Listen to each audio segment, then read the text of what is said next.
भागलपुर में कह रहे थे डोंगरी बांध तो बन के रहेगा, डोंगरी बांध तो बन के रहेगा। जिस दिन मार लेंगे, जिस दिन भजन लाल ये कह देगा कि डोंगरी बांध बनेगा, मैं कह रहा हूं नरेश मीणा डोंगरी बांध पहले भी कह गया, डोंगरी बांध में ईंट नहीं रखने देगा। ईंट रखने से पहले भजन लाल की सरकार को जमीन में गाड़ देंगे। ईंट रखने से पहले, ईंट रखने से पहले, ईंट रखने से पहले सरकार को उस ईंट के नीचे गाड़ दूंगा, नीचे गाड़ दूंगा। मुझे पता है, मुझे पता है जब किसान गुर्जर आंदोलन हो रहा था, गुर्जर आंदोलन हो रहा था, कर्नल भेसला जी जब आंदोलन कर रहे थे और जब गोलियां चली, भयंकर गुर्जरों ने अपनी कुर्बानी दी, अपनी बलिदान दिया, उसके बाद वो तो महारानी थी, वसुंधरा राजे थी, जिसके कार्यकाल में सोहेला में 6 किसान मर गए, घरसाना में किसान मर गए थे।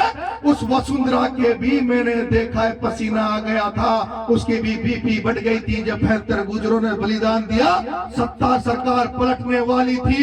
एक बार भरतपुर में गोली चली मुख्यमंत्री की मौजूदगी में, भरतपुर से मुख्यमंत्री श्री चुनपाड़िया जब तक जयपुर नहीं पहुंचा, उसके पहले मुख्यमंत्री को कप्ती छोड़नी पड़ी। उसी तरह डोंगरी बांध के 80 गांव वालों, अगर पूरा डोंगरी बांध के 80 गांव एक रहे तो भजन लाल की तो क्या मोदी की भी नहीं है जो डोंगरी बांध बढ़ जाएगी। मकार कीजिए।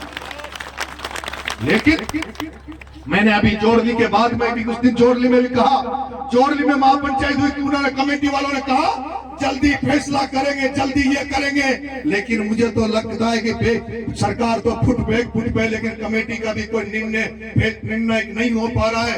निर्णय कमेटी को निर्णय लेना होगा। मैंने कहा जिस तरह से जनता कह रही है, कह रहे हैं कि नरेश मोर्चा समाज, जिस दिन कमेटी नरेश को कह देगी, नरेश को बेटा मानकर नरेश पे भरोसा कर लेगी, मैं अकेला ही डोंगरी बांध को रोकने की ताकत रखता हूं, अकेला ही डोंगरी बांध को रोक दूंगा। बस आपके आशीर्वाद और सहयोग की जरूरत पड़ेगी। इसलिए कमेटी को फैसला कमेटी को लेना है। मुझे अभी डोंगरी बांध वाली कमेटी के कुछ लोग साथी आए, उन्होंने 21 तारीख को कोई ट्रैक्टर रैली निकाल रहे हैं, कलेक्टर का घेराव कर रहे हैं। अब मामलो मुख्यमंत्री को जो ये करे, कलेक्टर को घेराव मारा पसंद ना हो, मारा पसंद ना हो, कलेक्टर को याद है तो मामला मुख्यमंत्री का है। क्या करेगा कलेक्टर, क्या करेगा एसडीएम, मुझे समझ में नहीं आता। मैंने जोड़ली के बाद में पूरी पारी गया था, मैंने कमेटी के लोगों को बैठ के कहा तैयारी कर लो, मैं पैदल चलूंगा, डोंगरी से पैदल यात्रा निकालो, डोंगरी से पैदल यात्रा निकालो। डोंगरी की माता बहने बच्चे बुजुर्गों को लेकर डोंगरी से रवाना होंगे। डोंगरी वाली माता बहने बच्चे बुजुर्ग, प्रत्येक गांव में एक बच्चा नहीं बचेगा। सारे लोग भूरी पहाड़ी तक जाएंगे, भूरी पहाड़ी के लोग कांकड़ पर लेने डोंगरी वालों को आएंगे। डोंगरी वहां सभा होगी, उसके बाद डोंगरी वाले चले जाएंगे। फिर जो भूरी पहाड़ी हो अगले गांव में पूरे बच्चे अगले गांव में पैदल जाएंगे। फिर अगले गांव वाले उनको लेने वहां कांकड़ पे आएंगे।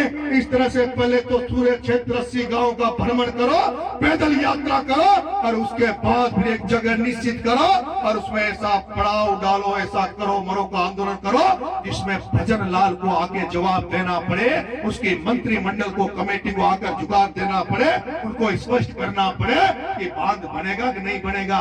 जो लोग जिनका सरकार में कोई लेना देना नहीं कुछ नहीं है ना, वो कह रहे डोंगरी बांध बनेगा, बना लेना, तुम्हारी माँ की दम हो तो आके बना लेना, एक बार लोग भरोसा तो कर ले। बहुत बहुत धन्यवाद, आपने मान सम्मान किया, उसके लिए बहुत बहुत धन्यवाद। आप लोग आशीर्वाद रख लेना, विश्वास देके जा रहा हूँ, विश्वास दे रहा हूँ, कभी जिंदगी में ऐसा काम नहीं करूंगा, ऐसा काम नहीं करूंगा जिससे आपका शीश हो। अभी तक तो 3 चुनाव लड़ लिया, अभी तक एमएलए के लिए प्रयास कर रहा था कि कैसे तैसे एमएलए बन जाऊं, लेकिन आपका आशीर्वाद रहा, सहयोग रहा तो 2028 में आपका बेटा जो पहले भी कह रहा है पूरे राजस्थान की राजनीति को घुमाकर फेंक दूंगा, चक्री कर दूंगा, ऐसा कर दूंगा जो राजस्थान की राजनीति तक केवल दूसरे लोगों की बात होती है, आपके लोगों को केवल टिकट मांगने तक की बात होती है। अगला चुनाव में अगर समाज का आशीर्वाद रहा, लोगों का आशीर्वाद रहा तो राजस्थान का 2028 का चुनाव में केवल नरेश मीणा की चर्चा रहेगी कि नरेश मीणा क्या करेगा, पूर्वी राजस्थान आरोपी क्या करेगा। बहुत बहुत धन्यवाद। राम राम।